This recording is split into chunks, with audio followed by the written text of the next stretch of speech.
If you're living alone in this economy, round of applause. Baby, make that ass clap.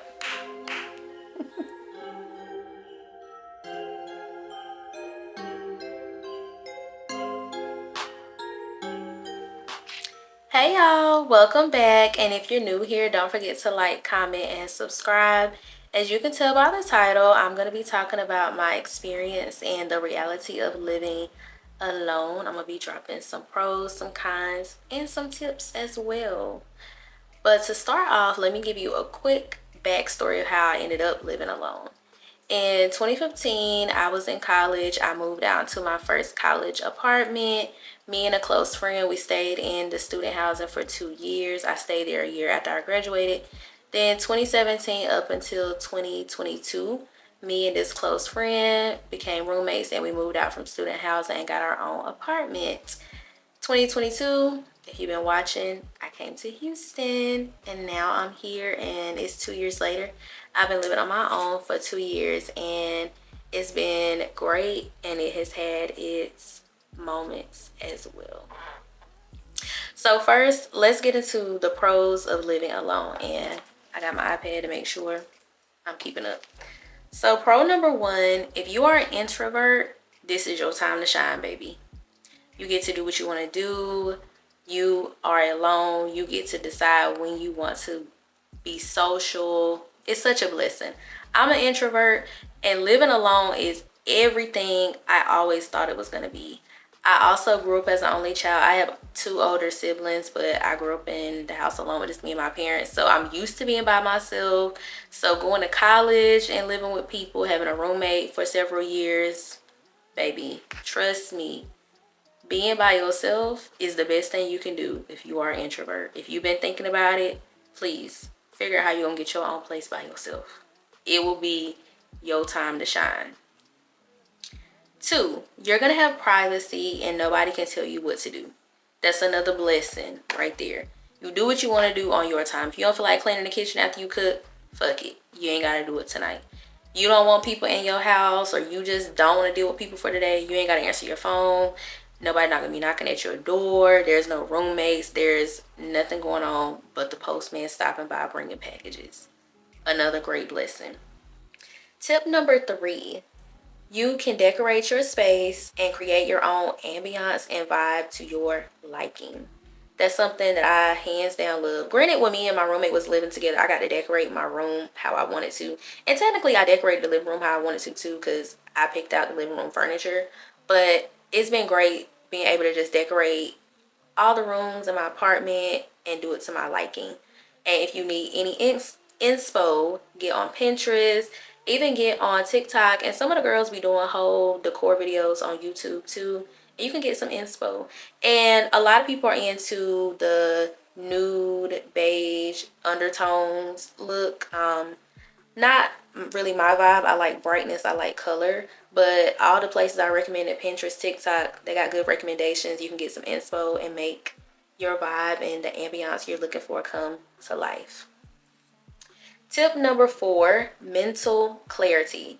Depending on your current situation or what kind of environment you're moving from, it's going to really help you have peace and fulfillment on your own when you are out of that toxic environment. It won't be people nagging you. It won't be people saying little things to you every day. Or when you get off from work, it won't be a bunch of people at home. It'll just be you being able to decompress, have peace, have silence, and just do your thing in private. Gotta love it. Number 5, being independent and in control. I think learning independence and being self-sufficient on your own is something that everybody needs to learn how to do, especially before you get married and have kids. It's great to know how to do things and not have to depend on others, which also plays a part in you learn how to be happy by yourself. Everybody needs to know that no matter what may happen, no matter who may come, who may go, you're going to be good on your own. And living on your own is a great way to learn how to be fulfilled on your own and be your own person. That goes into tip number 6. You learn how to be an individual because it's just you. Every day you wake up, it's just you. And you have the time to focus on yourself. Living on your own is the perfect time to really pour into self, figure out who you are without everybody saying this, everybody saying that. It's a really great time to focus on self-discovery, personal goals, self-growth. It's just a good time to really level up without everybody else yapping all the time, because people love to have something to say. Which goes into an overall pro that I'm really big and into is self-discovery. And I guess you could say this is like 0.6a, not really a 7th point, but more like a sub point of pro number 6. There's a lot of things you can do living on your own to help you with self-discovery and just fulfilling yourself and learning peace, independence, all of the things. I would recommend solo dates. It's nothing wrong with going to the bar, sitting by yourself, looking cute, going to the movies, going shopping, just going out and about doing your own thing. Living on your own is a good time to develop a hobby. The girls really, really need to invest in a hobby. A hobby is a great way to fulfill yourself without needing a bunch of friends, without needing that man. Get a hobby. And you don't always have to get a hobby that's expensive. For example, my hobby is reading. I love, love, love, love to read. I do pay Audible and Kindle with Amazon. I think that adds up to like $30 a month. But I could also go to the library and pick up books for free. There's other free places online to download books. So reading has been a great hobby. But think about what kind of hobbies you want. Look on TikTok. They have a lot of good recommendations too for hobbies. Get on YouTube as well. Search around for hobbies. I highly recommend a hobby. It's great for getting through life when these bills and stuff start to get to you, figuring out who you are. It's a good way to have a coping mechanism. Please, please, please invest in a hobby. Other ways of self-discovery, I would say take the feminine archetype test. I'll link that down below. I heard about it on TikTok. I took the test and it explained so much to me about who I am and why I do some of the things that I do and ways I could tap into that and really become a higher and better version of myself. Love it. Take a attachment style test. You can learn a lot about why you cultivate certain relationships, and being on your own is a good time to really get into your attachment style, maybe look into some therapy and take that time to really work on self. So when you go back out to be social, when it is time to get married, or if you do want to move back in with somebody else, you know how to communicate and foster those new relationships. I would also say living on your own is a good time to set personal goals because there won't be no distractions. It'll be just you. And I will also focus on journaling. Living alone can get to some people, so journaling out your thoughts will be great because unless you pick up the phone and call somebody, you don't have nobody to talk to every day. But journaling and just getting out your thoughts, and also practicing gratitude. Always be grateful that you are able to pay your bills and you're able to live on your own. In this economy, it's hard on a lot of people. A lot of people are moving back home. A lot of people are moving back in with a roommate, and ain't nothing wrong with that. You gotta do what you gotta do to get it how you live. But don't ever forget it is a blessing to live on your own. It's okay if you're not living in no penthouse, no high-rise apartment, deluxe in the sky. Being able to live on your own is such a blessing. Don't ever, ever, ever forget that. Now, let's move on to the cons. To me, it's not really no real cons to living by yourself, except for now, you gotta pay all the bills and you might get lonely. Outside of those two cons, living by yourself is elite. It's chef's kiss.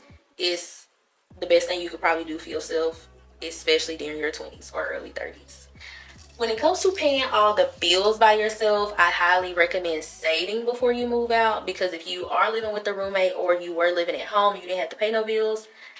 With the cost of rent, paying all that by yourself it's gonna be a shocker. It's gonna hurt your heart. It hurt my heart when I first had to do it. Splitting rent half and half with a friend was totally different than that bill coming solely to me. So save your money, honey, before you move out, or heavily budget in what you can afford to pay every month, because paying that rent on your own and paying all your bills on your own, utilities, groceries, everything, it's not for the weak. Please save your money. Please get on a budget. ASAP, no rocky. And living alone, to me, that's been the biggest con I've been going through lately. And it's also probably because of seasonal depression as well. But living on your own can really start to get to some people. And there's two forms of living on your own, in my opinion. Some people just move out from their family and friends, and they're still like within driving distance. You could easily pull up at your mama's house, or you could easily go stay at your best friend's place and y'all spend the night together. But if you do what I did and what a lot of people are doing nowadays, you are moving hours away from your family. That gets really, really lonely because you're not going to be able to see them as often, and you're spending a lot of time by yourself. So I will also say, if you're feeling lonely, make sure you make the effort to go outside, be social, go to social events so you could just be around people and engage with others. Also, make sure you are talking to the people you already have relationships with. Touch base with your friends more, call your family more, because the loneliness can really eat away at some people. And the loneliness is honestly why some people don't thrive and do well on their own, or why some people move to certain cities and within 6 months to a year they move back. Some people get homesick and they just can't take it. So even though I'm an introvert and it gets to me sometimes, I still recommend having a community or having something in place for the loneliness, because the loneliness does happen even to the best of us. Now, let's talk about 10 tips for getting ready to move out or managing living on your own. So, tip number one, as I mentioned, you now have to pay all these bills. So, make sure you get your utilities and everything turned on before you move out. And once you have your own place, some apartment complexes offer flex. Some places don't. Like my apartment complex, they don't offer flex. I wish they did. But if your apartment complex offers flex or some type of payment plan, that could be helpful with getting used to paying rent on your own by breaking up the payments in twos or weekly or bi-weekly, whatever payment system they offer. That'll be a good intro to paying all the bills by yourself. Because I'm telling you, when the first rolls around and you see that amount with a comma in it is due, it's going to hurt your heart. Taking it bi-weekly or weekly may be a softer blow to your bank account.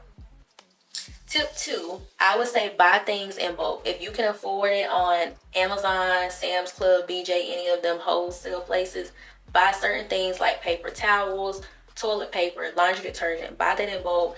It will save on money. It will save when it's time to do cleaning or do certain things. You don't have to keep running to the store. Buy things in bulk. Thank me later. 3, as I mentioned earlier, get a hobby. That's one way to just figure out life on your own and figure out what you like to do. Get a hobby. Tip number 4, think about safety when it comes to living alone. And that plays a part in what kind of apartment complex you move to as well.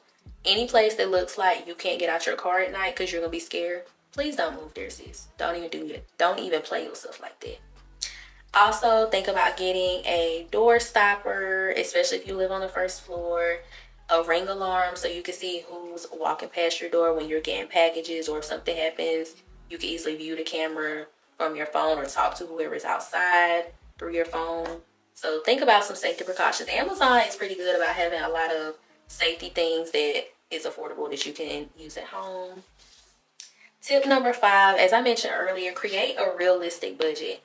I'm saying this so much because I don't think a lot of people who move out on their own fully grasp that going from paying no rent or barely paying any bills or splitting bills is totally different than having to do it on your own. Please have a budget and please follow that budget and do not deviate from that budget. You will thank yourself later. And also part of a budget, please have an emergency fund, because although most people do move into an apartment and the complex is going to fix certain things, anything can happen, and sometimes it seems to be when you out on your own is when the most BS start to happen. So have a budget, have an emergency savings or stay ready fund, and yeah, stay ready.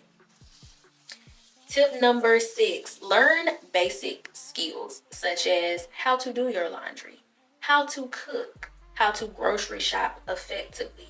Learning those kind of things are key because nobody's not going to be cooking and cleaning for you. You're going to be by yourself, sis. Know how to do these things before you move out on your own. And just know how to do these things, period, as part of being a productive adult. Tip number 7, create a routine. Routines are a good way to stay productive, stay on task. Make sure you're not just wasting the day away because you ain't got nothing else to do while you're sitting at home all day. Have a routine. There's plenty of books and resources and videos out here for a routine. I highly recommend reading The Miracle Morning or the 5 a.m. Club to create a morning routine. And there's several videos on YouTube of how you can spend your day. Watch some of those. Tip number 8, and this is very important if you are moving out by yourself. Do not get in a bunch of debt buying a bunch of things. Get the basics. Get you a bed and a quality mattress, because as you're getting older, you don't need your back going bad because you got that cheap ass mattress. Invest in a quality mattress, sis. Get you a couch if you know you like to sit in your living room, and that's it. Start with the basics. Get people to donate things. Get people to give you some Amazon gift cards. But for the life of you, please don't go run up a tab on a bunch of things. That's what I did with my very, very first apartment when I turned 22. And me and my close friend, we moved off campus housing and got a real apartment. I can't believe I ran up 7 bands like that. That was ridiculous. And I did not do that when I moved to Houston. Please don't get into too much debt moving out by yourself. Because like I said, you got to pay rent now. You got to pay utilities. You don't need to be adding on a bunch of furniture bills and all these other unnecessary bills just because you want the aesthetic and the vibes. Aesthetic and vibes can come later. Buy things as you need it and invest in the essential things such as a quality bed, your household utilities that you're going to need, maybe a decent couch. But all that other little stuff that you see on TikTok Shop or you see on Amazon, put that on a wish list and wait to do that. Buy things as you need it and avoid going into debt if you can. Or keep debt at a minimum. Tip number 9, build a support system. And this more or less applies if you are moving away from family and friends. Support is needed because you will get lonely at some point. As I mentioned earlier, even as an introvert, the loneliness has gotten to me. Build a support system. Go out to social events. Get online and see if you can meet up with people in real life. Please prioritize fostering your own community because there's going to come a day that you're going to need it. And if you know you don't want to move back to your hometown or wherever you moved from, build your own community because a lot of times that homesickness and loneliness gets to people and it sends them packing. If you want to survive and thrive, build a community. And a community does not mean 5 to 10 people. A community could be 1 to 2, maybe 3 or 4 reliable people that if you're going through something, you can call them, or if you just need a girl's day out, you can call them. Please prioritize community and sisterhood. You will thank me later. And tip number 10, embrace the solitude. As I mentioned earlier with all the self-discovery tips, embrace the solitude because living on your own, it really is a blessing. I think that's a part of being a woman. That's a part of just life in your 20s or in your early 30s. It is key to learn how to be alone and embrace it and enjoy it. It's such a blessing. So those are my tips and the pros and cons of living on your own. I hope I dropped some gems and I told you some things that is going to help you get prepared for your future move or help you navigate living on your own if you're currently living on your own. Best wishes to anybody who is getting ready to move out. It's going to be so exciting living on your own. You can do it, sis. I've been doing it for 2 years and I still hate paying rent, but it gets paid nonetheless. And no matter what you want to do in life, you can do it. I will see y'all next time. Bye.